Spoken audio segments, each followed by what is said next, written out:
Hello, Namaskar, ma'am. We are from Hotel Hilton. How may I assist you? We need a reservation.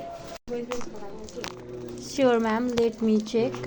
Please wait for some minute. We need a double bedroom. Sure, ma'am. Your reservation is booked. Hello, नमस्कार ma'am के थियो होला मेरो reservation थियो. Sure ma'am let me check के नामबाट थियो होला रोसिका ओली. ओके म्याम हजुरको चाहिँ रुम 104 है अनि पक्नुहोस् हजुरको लागि म एकजना मान्छे बोलाइदिन्छु हजुरलाई रुमसम्म पुगाइदिनलाई सो प्लिज वेट म्याम हस्.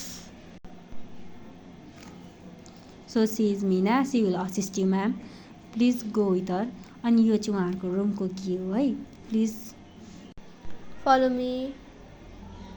हामीले चाहिँ त्यस पछाडि हाम्रो गेस्टहरूलाई उहाँहरूको रुमसम्म पुर्याउनलाई हेल्प गऱ्यौँ अनि यहाँनिर चाहिँ हाम्रो रुम सफा गर्नु हुँदैछ हाम्रो चाहिँ वेटरेसले अनि यति हुँदै उहाँहरूलाई रुमसम्म लाग्दा उहाँहरू गफ गर्दै गर्दै लाग्नुभयो यो चाहिँ उहाँहरूको रुम भनेर हामीले चाहिँ उहाँहरूलाई रुम देखाइसकेका छौँ अनि उहाँहरूलाई रुमभित्र वेलकम गरिसक्यौँ अनि हामीले चाहिँ उहाँहरूलाई के कस्तो कम्फर्टेबल हुन्छ कि हुँदैन कम्फर्टेबल भएन भने हामीसँग आएर भन्नुहोला भनेर हामीले उहाँहरूलाई इन्फर्म गर्दै चेकआउट गर्ने टाइम भइसकेको थियो उहाँहरूलाई चेकआउट गराइसकेर हामीले हाम्रो ड्युटी पुरा गऱ्यौँ प्लस हाम्रो प्रोजेक्ट पनि पुरा भयो हामीले यति हाम्रो मेहनतले बनायौँ हाम्रो टिमवर्कले सो जस्तो भए पनि हामीलाई सपोर्ट गरिदिनु होला thank you for the project